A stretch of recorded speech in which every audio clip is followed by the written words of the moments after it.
오늘 사도행전 25장 6절부터 12절을 본문으로 해서 감옥에서 받은 신앙훈련, 이런 제목으로 하나님 말씀을 함께 나누겠습니다. 저는 중학교 2학년 때 처음으로 여학생에게 편지를 써봤습니다. 그런데 그 대상은 연상의 여인, 3학년 여학생 누나였어요. 어쩌다가 눈이 한번 마주치면은 심장이 두근거리고 그날 저녁에 잠들 때까지 마음이 붕 떠 있었어요. 그래서 사랑을 고백해야 되겠다 생각하고 용기를 내서 이제 꽃편지를 문방구에 가서 사서, 꽃편지지를 문방구에 사서 거기다가 빨간 단풍잎을 3개를 넣고 그래가지고 이제 그 여학생이 사는 동네에 편지를 이제 보냈습니다. 한 주일 내내 그 편지가 들어갔나, 또 부모님이 혹시 먼저 보고 뜯어보진 않았나, 이런저런 걱정 반, 또 기대 반, 혹시 또 답장은 안 오나, 이런저런 생각을 가지고 이제 일주일을 보냈는데, 학교 시간에 그 동네에 사는 3학년 형이 험악한 얼굴을 가지고 저를 좀 보자고 그래요. 그래서 수업 마치자마자 교실을 나오는데 그 옆에 중학교 옆에 또랑이 있는데 그 또랑 한가운데 저 위쪽으로 끌고 올라갔어요.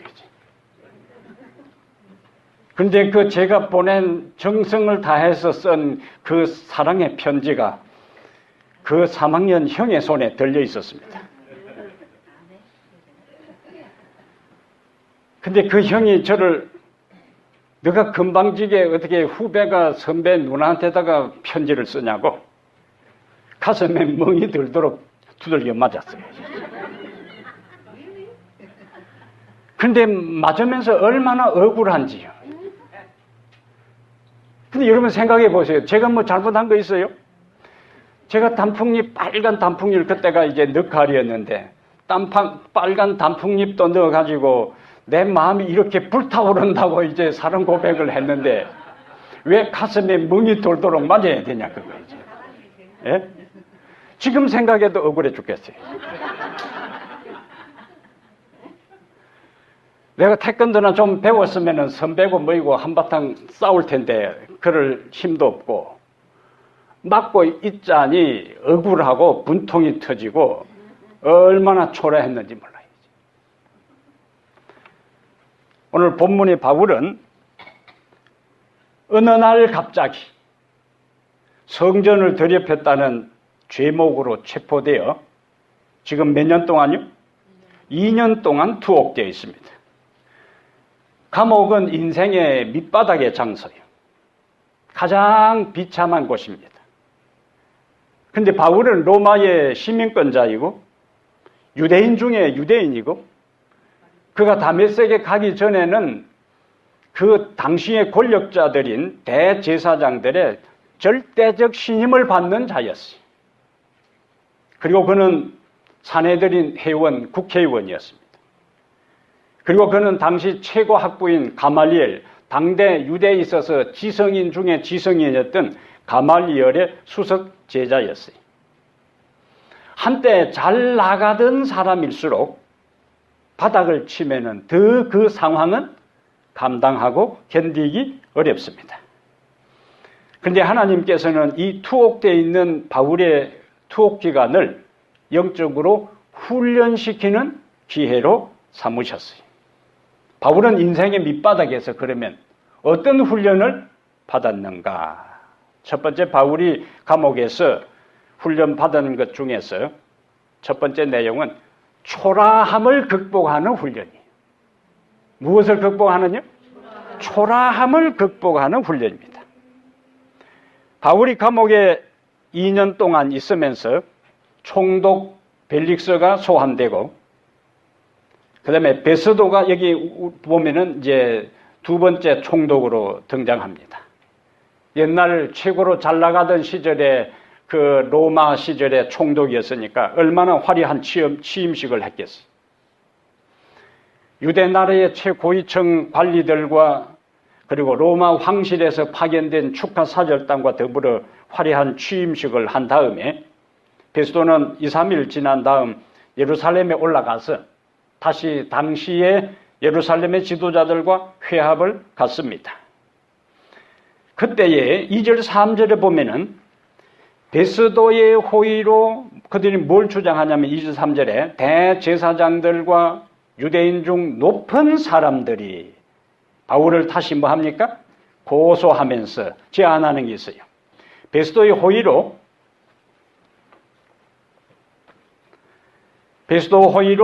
바울을 예루살렘으로 옮겨주도록 부탁을 해요. 그 왜 그렇게 했다고요? 3절에? 앞에 장면이 나오는 것처럼 매복하고 있다가 그를 암살하려고 이제 한 겁니다.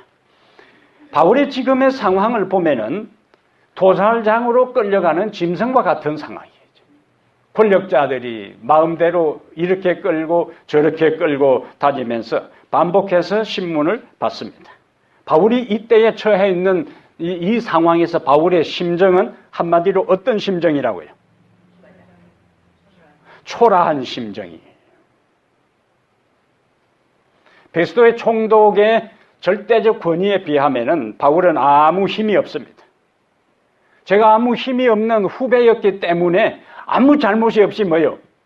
사람 고백한 그거 하나 때문에 끌려가서 두들겨 맞은 그것처럼 이 바울은 이것을 거절하고 벗어날 수 있는 아무런 힘이 없어요. 대제사장들과 당대의 장로들이 가진 종교적인 힘도 없습니다. 바울의 입장에서는 한마디로 초라함 그 자체입니다. 제가 중학교 3학년 때 진주고등학교에 시험을 쳐서 이제 합격을 했다고 면사무소 앞에 막 현수막이 붙었는데 얼마 지난 다음에 학교 모든 교직원들과 진고에 합격한 학생들이 함께 식사를 한다고 해서 식당에 갔어요. 근데 식당에 가서 보니까 진고에 합격한 학생들이 선생님을 대접하는 것이었어요. 그런데 그 합격한 학생들이 다 나누어서 감당해야 할 그 액수를 보니까 제가 감당하기에는 너무나 많은 액수였습니다.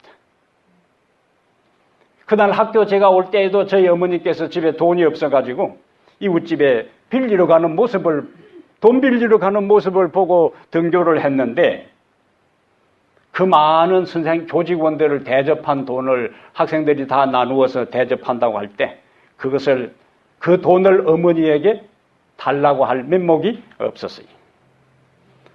친구들에게 사정을 이야기하고 혼자 식당을 빠져나와서 십리길을 걸어서 집으로 돌아가는데요. 그때 심정이 어떤 심정이라고요? 초라한 심정이에요. 눈물이 얼마나 흐르는지요. 가난한 것이 그렇게 서러울 수가 없었습니다. 사람 노릇 못하잖아요. 선생님들에게 그동안 잘 가르쳐서 고등학교에 합격해서 그것을 대접하는 그곳에 끼지 못하고 나머지 다른 친구들에게 부담을 주고 혼자서 감당할 수 없어서 빠져나와 집으로 돌아가는 제 발걸음은 천근만근이었고 그렇게 인생이 서러울 수가 없었습니다. 제 자신이 한없이 초라했어요. 하나님은 당신이 사용하기에 합당한 사람이 되게 하도록 하기 위해 그리고 하늘에 들어가기에 적합한 사람이 되도록 하기 위해 때때로 우리의 의지와는 상관없이 우리를 인생의 밑바닥에 내팽개칠 때도 있습니다. 그러한 때에 우리가 생각할 것은 내 삶에 있어서 내 자신을 초라함에 사로잡혀 있지 말아야 하고 하나님께서 나를 뭐 하시는 과정이라고요? 훈련시키는 과정으로 알고 그 초라함과 그 상황을 받아들여야 하는 거예요. 오늘 본문의 흐름을 보면은 바울은 비록 초라한 환경이었고 힘도 없이 끌려다니는 상황이었지만은 결코 그 상황에서 비굴하게 처신하거나 비굴하게 말하지 않았어요. 8절에 보면은 바울은 이렇게 고백합니다. 25장 8절에 바울이 변명하여 이르되 유대인의 율법이나 성전이나 가이사에게나 내가 도무지 죄를 범하지 아니했다. 그는 법정에서도 당당했어요. 그리고 10절부터 11절에는 유대인의 환심을 사기 위해서 이 총독이 다시 바울을 어디로 올려보내려고요? 예루살렘으로 올려보낼 때에 그 요구를 단호하게 거절하면서 자기는 불의를 행하지 않았고 만약 죄가 있다면 내가 죽음을 사양하지 않겠다고 당당하게 말합니다. 그날 제가 돈이 없어서 선생님들을 제대로 대접하지도 못하고 제가 감당해야 할 돈들을 친구들에게 다 물려준 다음에 혼자 4km를 이제 터덜터덜 걸어 올라가는데 예수님 생각이 났어요. 예수님의 삶도 참 초라한 삶을 사셨구나 그 생각이 들었어요. 예수님의 원래 신분이 뭡니까? 하나님의 아들이었어요. 그리고 성경에 끊임없이 반복되는 것처럼 만왕의 왕이요 만주의 주였어요. 그런데 그가 이 세상에 태어난 곳은 마구간에 태어났어요. 그분은 예수님은 집도 없으셨어요. 가정도 없으셨어요. 그래서 그가 백성들을 가르치고 피곤해 지칠 때는 어디 가서 다리 뻗고 쉴 곳도 없었습니다. 제자들하고 데리고 다니다가 마지막 그의 3년 기간이 마치고 그의 마지막 십자가를 지기 전에 최후의 만찬을 할 때도 방을 한 칸 빌려서 제자들하고 마지막 만찬을 하셨습니다. 예루살렘에 그가 입성할 때에도 그가 타고 간 나귀는 빌려온 나귀였어요. 그가 재판을 받을 때에 사람들은 그를 보자기를 둘러싸 놓고 때리고 나중에 그의 얼굴에 침을 뱉고 수염을 뽑았어요. 그가 십자가에 달려 돌아가실 때에 사람들은 그에게 욕설을 퍼부었고 조롱을 했어요. 두 손과 두 발에 못이 박혀서 돌아가셨습니다. 그리고 그를 위한 무덤도 준비되어 있지 않아서 요셉의 빈 무덤에 묻혔어요. 그의 삶 전부는 태어날 때부터 그가 성장한 동네와 그가 방문한 곳이나 그를 따라다닌 사람이나 그의 삶 전부 마지막 죽음까지 그의 삶 전부는 한마디로 무엇이었는가? 초라함이요 가난함이었습니다. 그런데 고린도서 8장 9절에 바울은 이렇게 이야기합니다. 우리 주 예수 그리스도의 은혜를 너희가 알거니와 부요하신 이로서 너희를 위하여 가난하게 되심은 그의 가난함으로 말미암아 너희를 부요하게 하려 하심이라.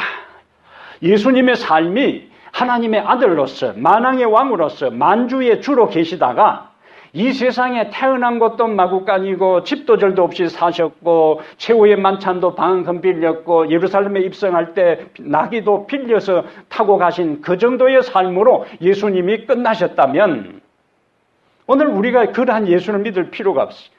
우리에게 무슨 희망이 있어요? 우리의 인생도 그분 믿어봐야 결국에 초라하게 끝나는 겁니다. 그런데 예수님의 삶은 십자가에서 비극적인 죽음으로 끝나지 않고 부활하셔서 하늘로 승천하시고 옛날 그가 가지셨던 하나님 보좌 우편에 다시 좌정하셨어요. 이것이 우리에게 희망입니다. 그래서 히브리 12장 2절에 믿음의 주여 또 온전케 하시는 예수를 바라보라.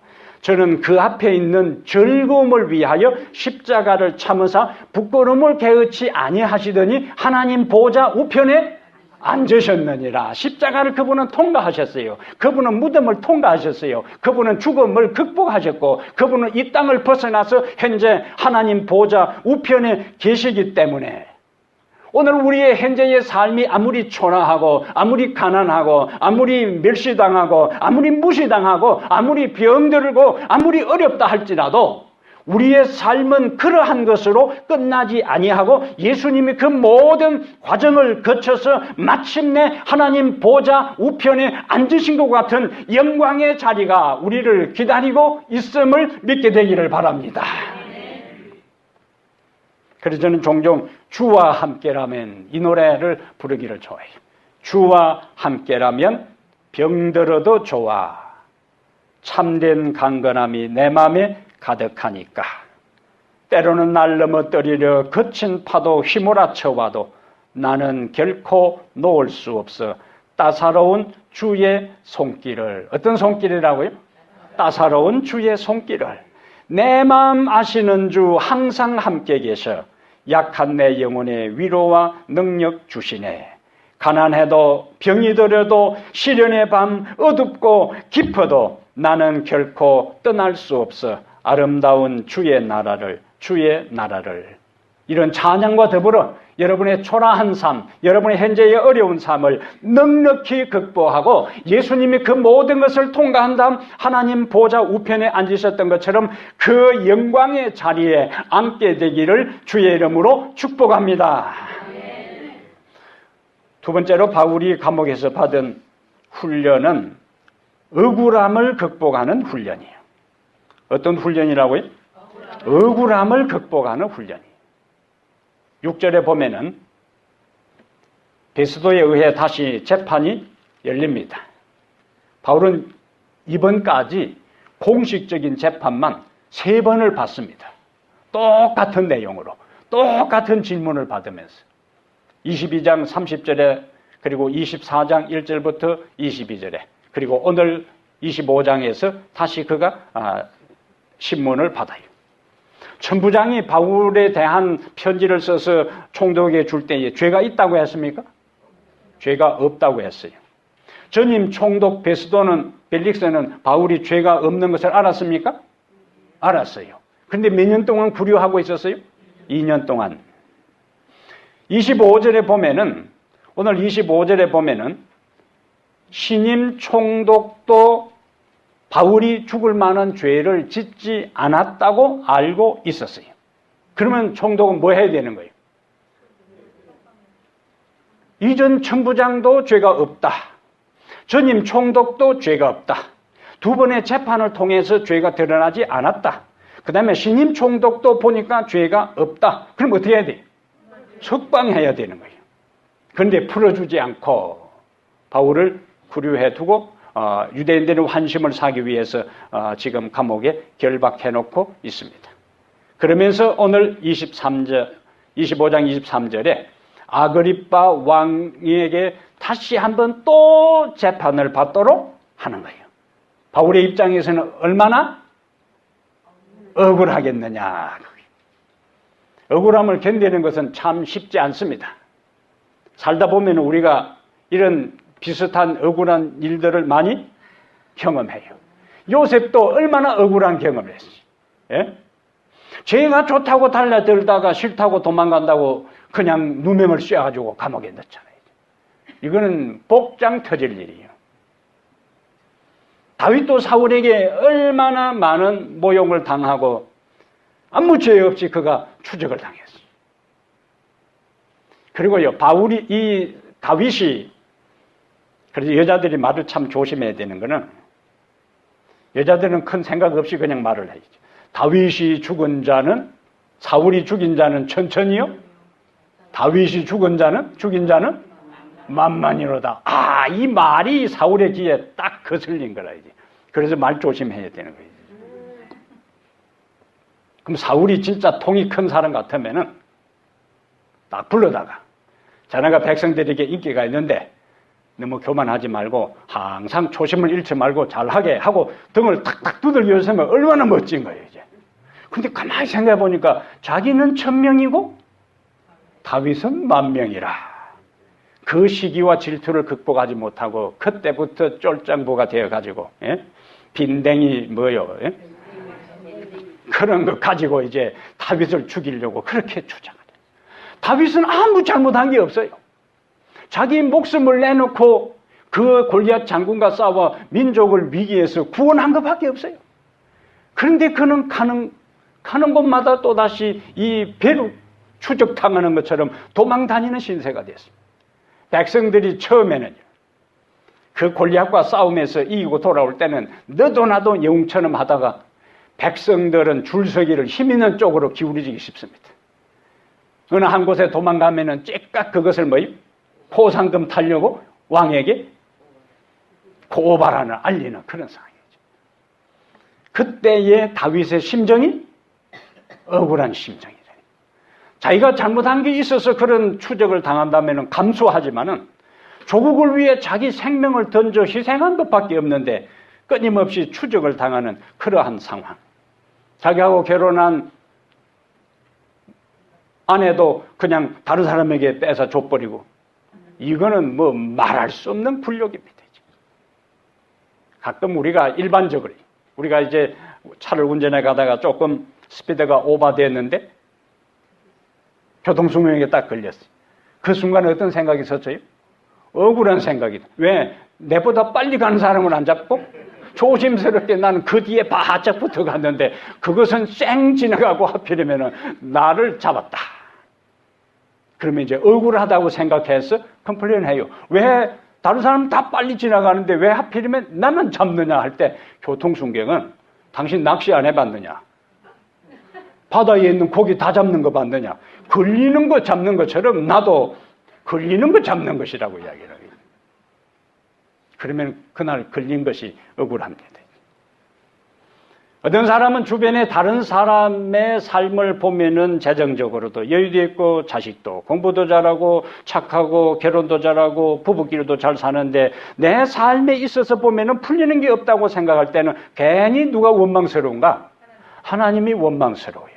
근데 하나님은 하나님의 존재를 믿는, 하나님을 믿는 사람들도 문제만 있으면은 하나님께 달려들고, 평소에는 하나님이 없다고 생각하다가 하나님이 계시면 왜 이래 하고는 또 하나님께 삿대질하는 거예요. 제가 가만히 이 설교를 준비하면서 보니까요, 이 세상에서 가장 억울한 분이 누구인가? 하나님입니다. 예수 믿는 사람한테도 욕대백이 얻어먹지요. 예수 믿는 사람도 잘 되면은 가만히 있다가 안 되면은 그냥 하나님 이름 덜 먹으면서 뭐 내가 믿어봐도 소용없다고 이렇게 하니까, 하나님이 우리의 마음과 같은 정도의 존재였으면 벌써 복장 터져 죽었습니다. 하나님이니까 그것을 다 감수하고 견디지. 그래서 요즘 이 세상에서 하나님이 가장 억울한 분이시구나. 사실상 이 세상에 일어나는 많은 일들의 배후에요, 마귀가 있고 귀신이 있고 사단이 있는데 그들이 이 세상에 문제를 일으키는데, 한 번도 사람들이 문제가 있으면 귀신 요놈, 마귀 요놈 때려잡아야 되겠다고 하는 사람 없고, 애꿎은 하나님 이름만 덜 믿긴다 이거예요, 이제. 예? 이러니 얼마나 하나님이 억울하시냐, 그거라. 그래서 하나님은 우리의 삶 가운데 크고 작은 일들을 통해서 너희들이 당하는 그것을 통해서 내가 당하는 억울한 복장 터지는 거 조금 경험해봐라, 그거라, 이게. 예? 너 그거 작은 그것 하나 가지고도 그렇게 하는데, 예? 나는 이 세상을 다스리면서 한두 개 그런 억울한 소리를 듣는 줄 아느냐, 그거라, 이제. 하나님 마음 조금 헤아리고 이해하라고 우리의 인생길에 있어서 이런저런 작은 일들의 어려움을 경험하게 합니다. 여러분이 오늘까지 인생을 살아오면서 억울한 일들을 당하고 억울한 말을 듣고 억울한 모든 지경에 처했어서 잠 못 이루는 경우도 있을 겁니다. 근데 우리가 인생을 살아가면서 좋은 일과 아름다운 일들은 잘 잊어버리고, 특히 이제 여자분들이 40이 넘어가면은 망각정세가 있어가지고 손에 자동차 열쇠를 들고 있으면서 내 열쇠를 어디 갔냐고 막 허둥재둥 하는데, 그런 사람도 40년 전에 누가 한 번 잘못한 거 아직도 기억하고 있는 거야. 잊어버려야 될 거는 잊어버려라, 그거요. 예? 그 지나간 그것은 절대로 잊어버리지 않고 틈만 나면은 되새기고. 예? 우리 사람이 임신할 때에 바나나를 먹고 싶다고 했는데, 예? 남자들, 지금 여기는 다시 아이를 낳을 남자들이 없으니까 참 그렇지만은 아들들에게 잘 이야기해 놓으세요. 며느리가 먹고 싶다 하면은 무조건 사주라고. 예?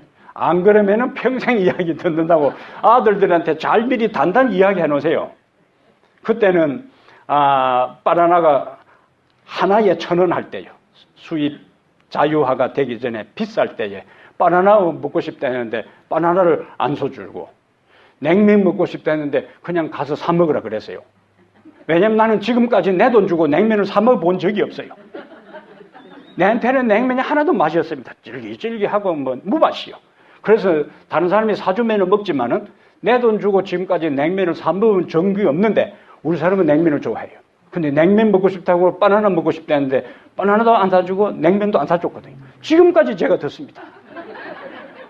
그래서 제가 다시 부탁하는 거는 여러분 며느리에 대해서 아들한테는 무조건 그냥 돈이 있든 없든 시간이 있든 없든 무조건 며느리가 뭐 먹고 싶다 하면 데리고 나가서 사주라 그렇게. 그러면 평생 듣는다 그거예요 이제. 예? 그래서 지금쯤 잊어버릴 때가 됐다 싶은데 아직 안 잊어버려서 조금 더 지내야 되겠다 싶습니다. 아직 기다립니다 이제. 그 내가 뭔 이야기하다 그랬더니 이런저런 억울하고 섭섭한 일들 많이 있을 때에 누구의 심정을 생각하라고요? 하나님 심정을 생각하라. 그 다시 제가 또 예수님을 생각해 보니까 예수님만큼 이 세상에서 억울한 취급을 받은 분이 또 없어. 예수님이 이 세상에 잘못한 게 뭐가 있어요? 그분은 완벽한 인격자입니다. 그분은 생각까지라도 한 번도 죄를 범하지 않았어요. 그는 말 한마디, 얼굴 표정, 행동 하나하나 어느 것 하나 잘못한 것이 없어요. 그래서 예수님은 백성들에게 누가 나를 죄로 책잡겠느냐 그렇게 했어요. 어느 누구도 예수님의 말 한마디, 행동 하나하에 예수님의 잘못한 것을 잡을 수도 없었는데 예수님이 한 것은 이 세상에 오셔가지고 사람 살리기 위해서 오셨고 가는 곳마다 사람 죽은 사람 살리고 병든 사람 고치고 용기 잃은 사람 용기 주고 힘없는 사람 희망을 주었는데 근데 예수님은 고향 사람들에게 거절당하고 이스라엘 민족들에게 배반당하고 사람들은 예수님에게 귀신 들렸다 그러고 귀신의 왕의 영향을 받아서 일한다고 그랬어요. 여러분 주변의 사람들이요. 여러분 나름대로 열심히 살았는데 이 사람 귀신 들린 사람이야. 귀신의 왕 마귀가 뒤에서 조종한다면 기분이 어떻겠어요? 충격이지요. 예수님은 한 번도 잘못한 것이 없어요. 근데 제자들에게 배신당하고 하나님의 아들이었지만 억울한 누명을 쓰고 십자가에 처형당했어요. 그러니까 하나님도 참 억울하지만은 그 아들까지도 이 세상에서 인간들에게 너무나 무슨 경험이요? 억울한 경험을 당했어요. 그러니까 그 하나님도 예수님도 이 세상에 오셔서 그의 아들이 억울한 경험을 당하는 것을 다 지켜보고 경험하셨기 때문에 우리가 억울한 일을 당할 때에 그 마음을 다 이해하신다 그겁니다. 예? 그러니까 우리가 사람에게 누구 어떻고 하지 말고 내 억울한 심정을 진짜 이해하실 유일한 분은 하나님이시고 예수님이기 때문에 그분에게 여러분의 억울한 사정을 가지고 가서 낱낱이 토로하시기를 바랍니다. 시골에 성황당에 나무가 있는데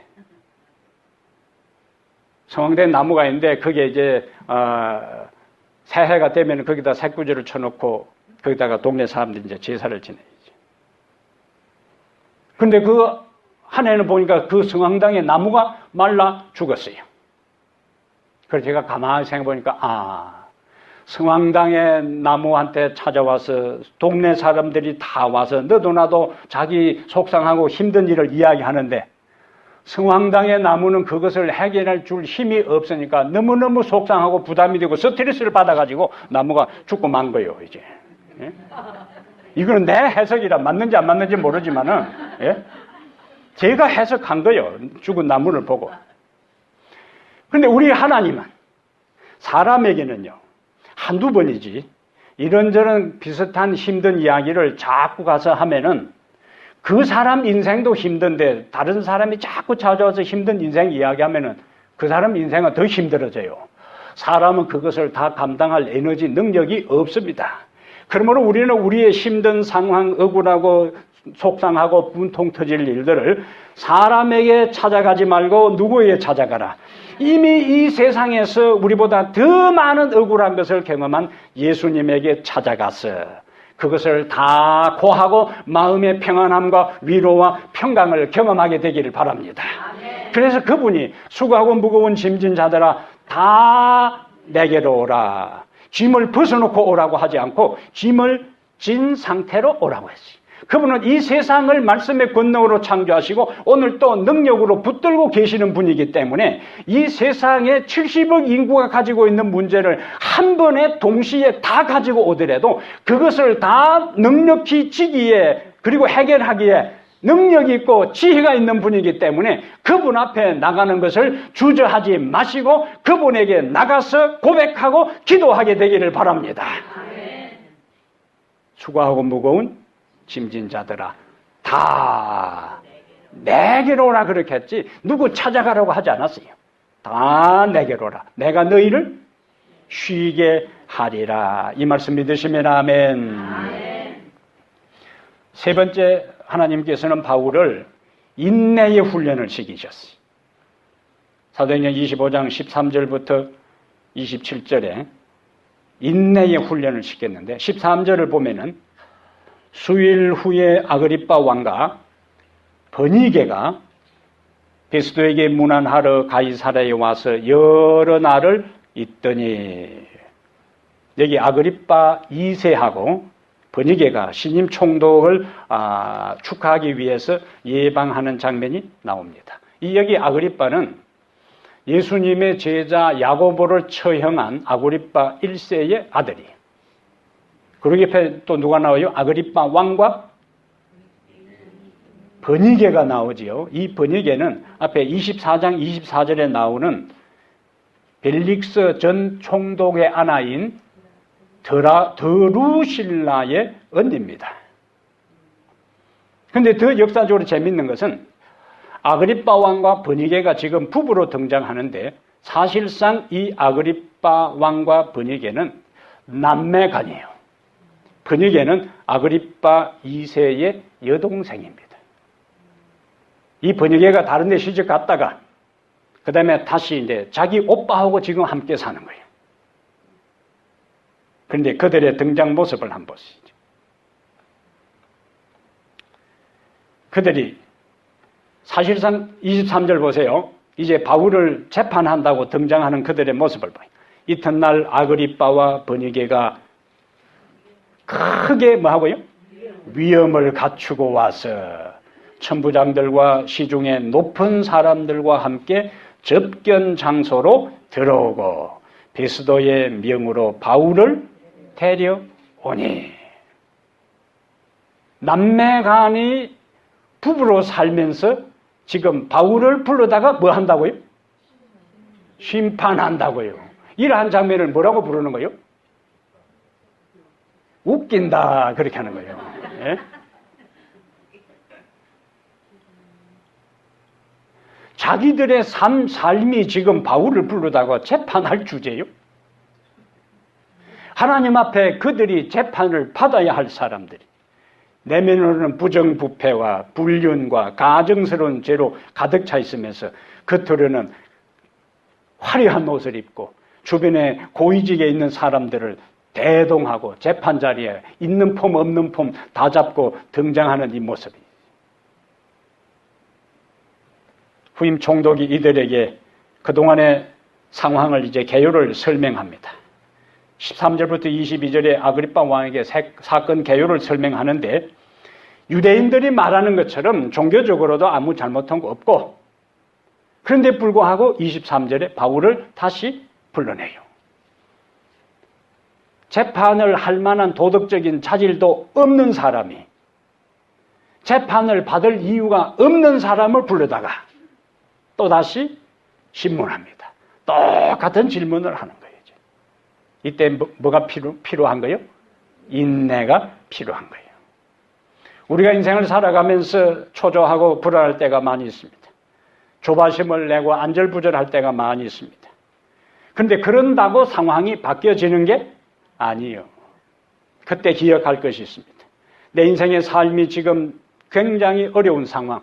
내가 판단할 때는 시간을 이 촌엄을 다투는 상황이랄지라도 내 인생의 주도권은 하나님께 내 인생의 주도권이 있다. 하나님이 내 삶을 주관하신다. 그 순간에 기억하시기를 바랍니다. 초자하고 설친다고 되는 게 아니에요. 인생은 내가 설친다고 되는 것이 아니고 하나님의 때가 되고 하나님의 시간표에 의해서 하나님이 도와주셔야 우리의 인생이 풀립니다. 예? 그래서 나 혼자 너무 불안초조 안절애걸복걸 하지 말고 누구의 시간표를 기다리라? 하나님의 시간표를 기다리면서 인내하게 되기를 바랍니다. 하나님께서 아브라함에게 몇 살 때 아들을 준다고 약속했을까요?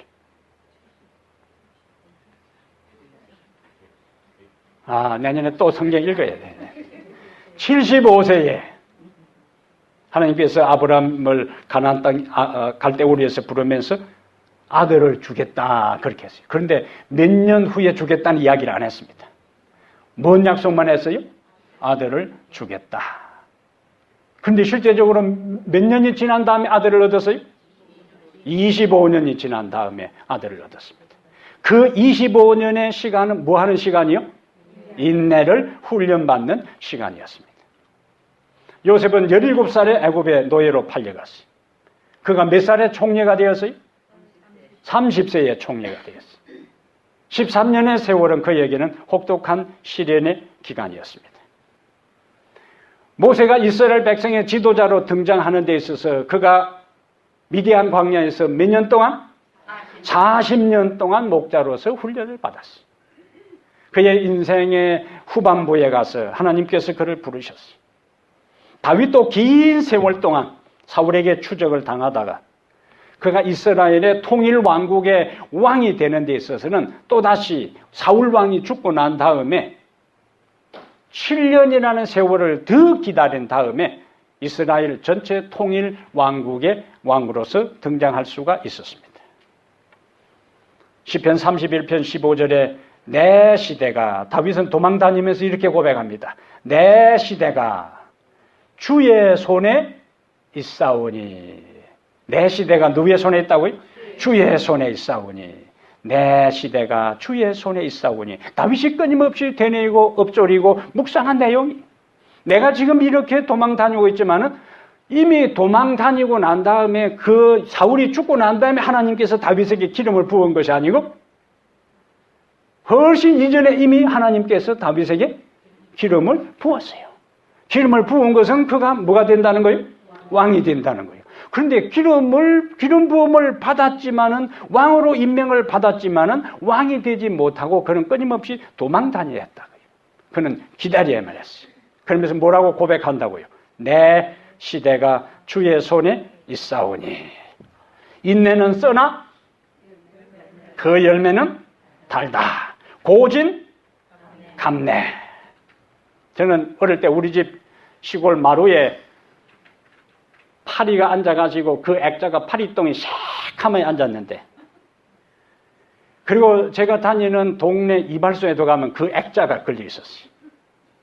제목은 삶인데, 원래 제목은 삶이 그대를 속일지라도, 러시아의 시인인 푸시킨의 시입니다. 삶이 그대를 속일지라도 슬퍼하거나 노하지 말라. 서름의 날을 참고 견디면 머지않아 기쁨의 날이 오리니. 현재의 모든 것은 지나가고 지나간 것은 순간이고 그리워하느니라. 그것이 푸시킨의 삶이 그대를 속일지라도 그 시의 내용이. 이 모든 것은 어떻게 된다고요? 지나간다. 그리고 지나간 것은 그리워한다. 사랑하는 여러분, 가난한 것도 지나가고, 부요한 것도 지나가고, 힘든 것도 지나가고, 부끄러운 것도 지나가고, 병든 것도 지나가고, 초라한 것도 지나가고, 억울한 것도 모두 지나갑니다.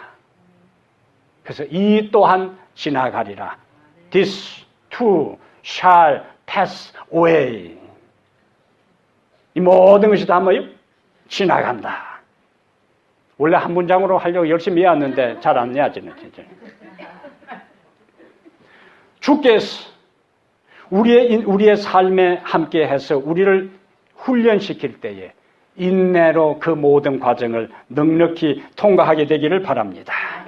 그리고 주의 자비를 기다리게 되기를 바랍니다.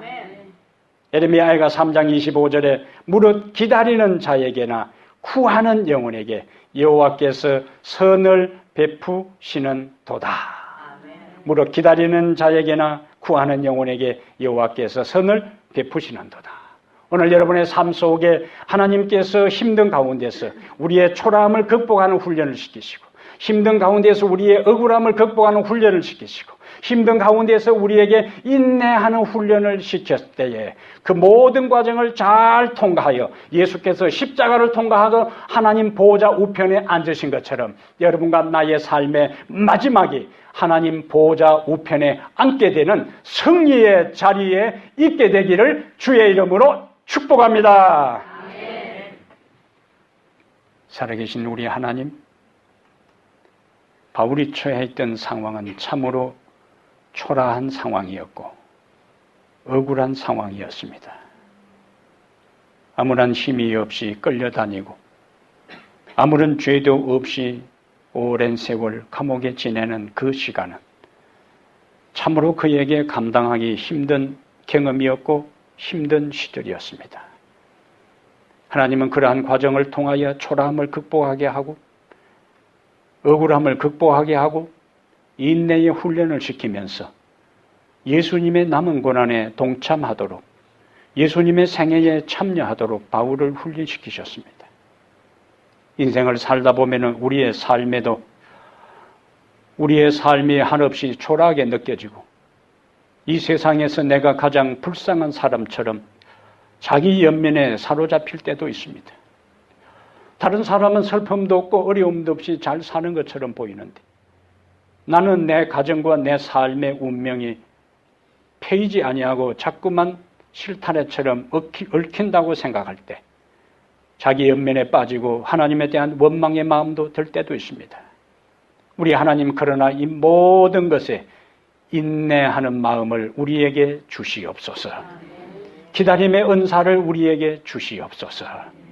그 모든 고난과 갈등과 시련의 역경 속에서도 살아계신 하나님을 향한 우리의 믿음이 흔들리지 아니하고 끝까지 주님을 바라보며 믿음의 삶을 살아갈 때에 하나님의 시간표에 의하여 하나님의 때가 되면 우리의 인생의 모든 고난이 끝나고 우리의 눈에서 흐르는 눈물을 그치게 하고 우리의 입에서 나오는 한숨이 찬양으로 바꾸어 줄 것을 저희들이 확신합니다.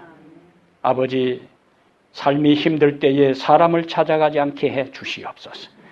내게 오는 자를 내가 결코 내어 쫓지 아니하리라고 약속하신 주님께, 그리고 이 세상에 사시면서 모든 고난과 시련을 먼저 맛보고 십자가를 통과하신 주님께 나아가 우리의 인생의 어려움을 다 토로할 수 있는 저희들 되게 하시고, 그러한 과정 속에 성령을 통하여 마음의 위로를 얻고 성령을 통하여 마음의 평강을 얻고 성령을 통하여 능력을 얻도록 축복하여 주시옵소서. 이제 또다시 우리는 삶의 치열한 삶의 현장으로 나갑니다. 오늘 하나님께서 우리에게 주신 말씀 의지하여 승리하는 자가 되게 하시고, 오늘 하나님께서 우리에게 말씀하신 것을 붙잡고 승리자가 되게 하시고, 오늘 하나님께서 우리에게 깨닫게 하신 말씀을 통하여 승리자가 되게 해 주시옵소서.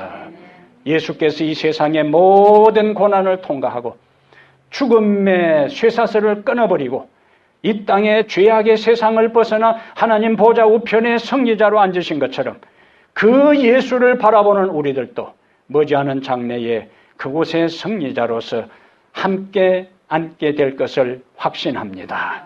우리에게 그와 같은 믿음을 주신 것을 찬양합니다. 우리에게 그와 같은 확신을 주신 하나님을 높입니다. 우리에게 그와 같은 믿음을 주신 하나님을 영원히 경배하며 살도록 역사해 주시옵소서. 우리 주 예수님 이름으로 기도합니다. 아멘.